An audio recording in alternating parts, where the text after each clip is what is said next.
सबको जय यीशु की। प्रभु यीशु क्रिस्त में प्यारे भाइयों बहनों, नवजीवन का संदेश इस शीर्षक के अंतर्गत प्रतिदिन का ईश्वर का जीवंत वचनों को सुनने के लिए, समझने के लिए, उन वचनों के अनुसार जीवन बिताने की कृपा मांगने के लिए और प्रभु में आनंद मनाने के लिए मैं आप सभी लोगों का हार्दिक स्वागत करता हूं।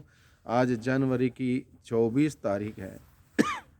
आज जनवरी की 24 तारीख है, बुधवार है। और आज के दिन में कलीसिया संत फ्रांसिस डी सेल्स जो धर्माध्यक्ष धर्माचार्य है उनकी याद करती है, स्मृति बनाती है, क्योंकि संत फ्रांसिस डी सेल्स ने लोगों को दुख में, कठिनाई में, परेशानी में एक आशा और उम्मीद रखते हुए, विश्वास रखते हुए जीने की एक कला, एक बात लोगों को सिखाई है। और इस प्रकार से कलीसिया का उन्होंने योगदान दिया है, कलीसिया की अगुवाई की है। उसके मध्यस्थ पर आज के दिन में हम प्रार्थना करेंगे। आज के सुसमाचार में फिर एक बार हम देखते हैं प्रभु यीशु मसीह समुद्र के किनारे शिक्षा देने के लिए जाते हैं और लोग हमेशा के भांति बड़ी संख्या में उनकी शिक्षा सुनने के लिए एकत्रित होते हैं।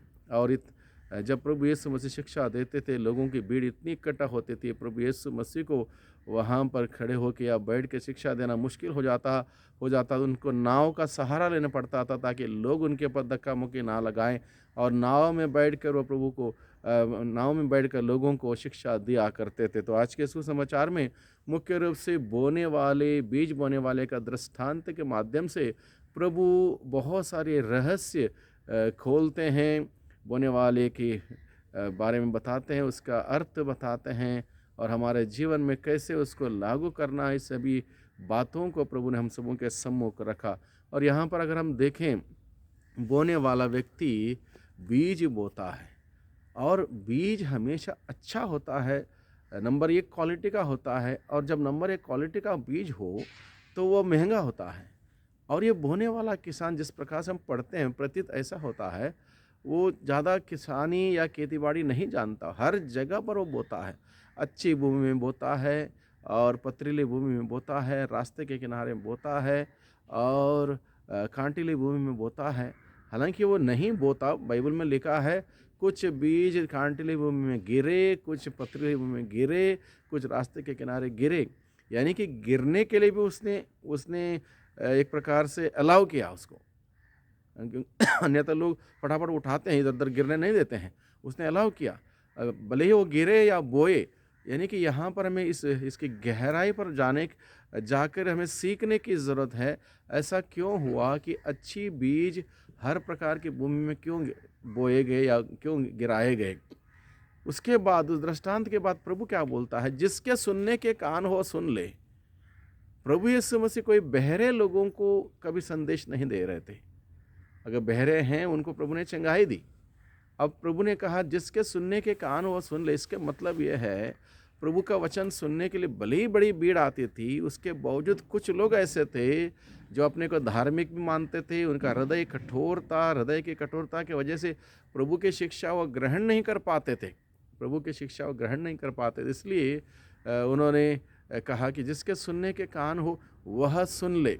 इस प्रकार से प्रभु अपने वचनों को आज के दिन में हम सबों के सम्मुख रखता है। तो हम सबों को ये बात समझने की ज़रूरत है, ये अलग अलग प्रकार की भूमि ये क्या है, अलग अलग प्रकार के परिवेश, अलग अलग प्रकार की भूमि यह क्या है, अच्छी भूमि क्या है, रास्ते के किनारा क्या है, कांटीली भूमि क्या है और पथरीली भूमि क्या है।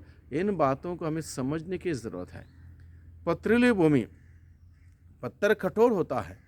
पथरीली भूमि के मतलब जो लोग जिनका हृदय कठोर है, जो किसी भी बात से जिनका कोई फर्क नहीं पड़ता, जो बिल्कुल कठोर हैं, कहीं से भी मुलायम होने का गुंजाइश नहीं है, जिनके जीवन में अहंकार है, जिनके जीवन में घमंड है, जिनके जीवन में अपने ही एक समृद्धि का एक वैभव या बढ़ापन है, ऐसे लोग हैं। ऐसे लोगों के जीवन में भी ईश्वर अपने वचन रूपी, करुणा रूपी, दया रूपी, वो प्रेम रूपी, शांति रूपी बीज बोता है। अलग अलग प्रकार के वरदान रूपी बीज बोता है।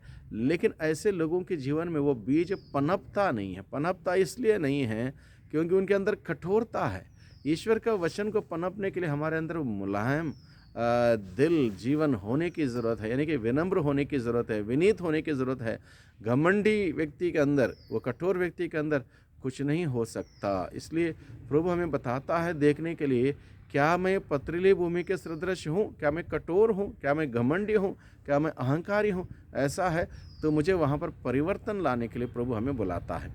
दूसरी बात, रास्ते के किनारे की भूमि। रास्ते के किनारे की भूमि का मतलब ये होगा जो लोग पाप में रहते हैं, पाप में जीते हैं। रास्ते के किनारे कहीं गंदगी है, कभी कीचड़ है, कभी कोई जानवर मरा है, कभी बदबू आ रही है कहीं पर, कभी कुछ।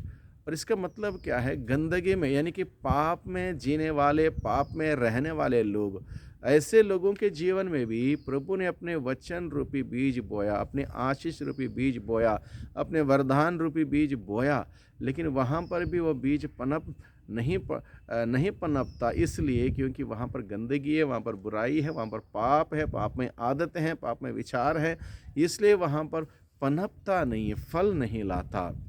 और इसलिए हमें आज के दिन में मनन चिंतन करने की ज़रूरत है कि क्या मैं रास्ते के किनारे की भूमि के सदृश हूँ? क्या मेरे जीवन में ईश्वर ने इतने सारे वरदान दिए, वो क्यों नहीं पनप रहे हैं?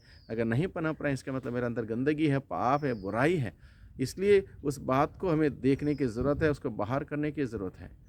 तीसरी प्रकार की भूमि है कांटिली भूमि। कांटिली भूमि यानी कि ये वे लोग हैं जो अपने बातों से, अपने कार्यों से, अपने व्यवहार से दूसरों को दुख देने वाले, तकलीफ़ देने वाले, परेशानी देने वाले, दूसरों का कष्ट देने वाले लोग, यानी कि कांटा जैसे चुभता है, तकलीफ़ होती है, कष्ट होते हैं, उसी प्रकार से लोगों का व्यवहार, बातचीत कहीं बार उनका उठना बैठना लोगों को तकलीफ़ देता है, परेशानी देता है। ऐसे प्रकार के लोग, ऐसे लोगों के जीवन में भी ईश्वर ने अपने वरदान स्वरूप बीज बोया, लेकिन वहाँ पर वो बीज इसलिए फल नहीं ला पाया क्योंकि उनके अंदर वो दूसरों का कष्ट देने की या पीड़ा देने की, सताने की जो परिवेश उनके अंदर है, जिस वजह से वो फल नहीं लाता। तो मुझे आज के दिन में मनन चिंतन करना है, मेरा जीवन किस प्रकार का है? क्या कांटिली भूमि का सदृश है?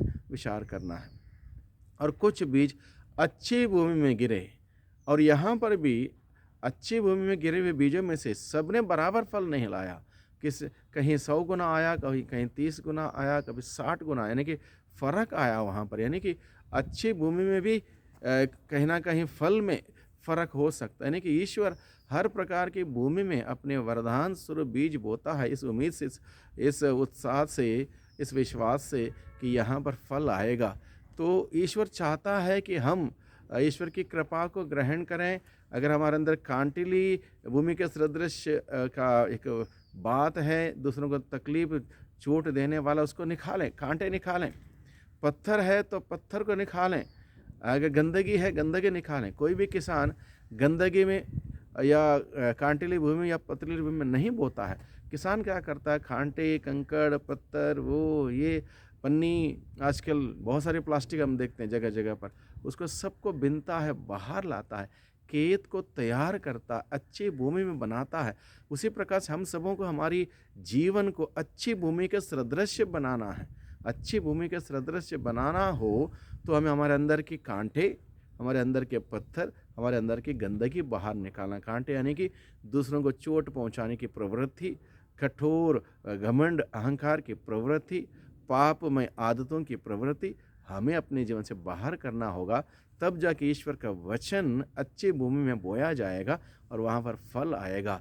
इसलिए प्रभु हमें आज के दिन में बुलाता है। प्रभु के संदेश को हम सभी सुने, समझें, ग्रहण करें, उसके अनुसार हम सभी जीवन बिताने के लिए प्रभु से शक्ति सामर्थ्य मांगे। आइए हम प्रार्थना करते हैं। सर्वशक्तिमान पिता परमेश्वर, धन्यवाद देते हैं आज के जीवंत वचनों के लिए। जीवंत वचनों के द्वारा प्रभु आपने हम सबों से बातें की, हम सबों को निमंत्रण दिया है अपने अपने जीवन में विचार करने के लिए, मनन चिंतन करने के लिए कि हमारा जीवन किस प्रकार का है। कांटिली भूमि के सदृश है, पथरीली भूमि के सदृश है, रास्ते के किनारे की भूमि के सदृश है या अच्छी भूमि के सदृश है, इस बात को देखने के लिए, जानने के लिए, और वहाँ पर जो कमियां है उसको बाहर करते हुए अच्छी भूमि के सदृश बनने के लिए आपने हमें बुलाया है। प्रभु हम आपको धन्यवाद देते हैं। हमारी सहायता कर, हमारी मदद कर, जिससे कि हम सभी आपके वचनों के अनुरूप एक अच्छा जीवन बिताते हुए 30 गुना, 60 गुना और 100 गुना फल उत्पन्न करने वाले बन सकें। कलीसिया की सेवा में हम सभी हमेशा तत्पर रहें, आगे रहें। ऐसी आशीष, ऐसी बरकत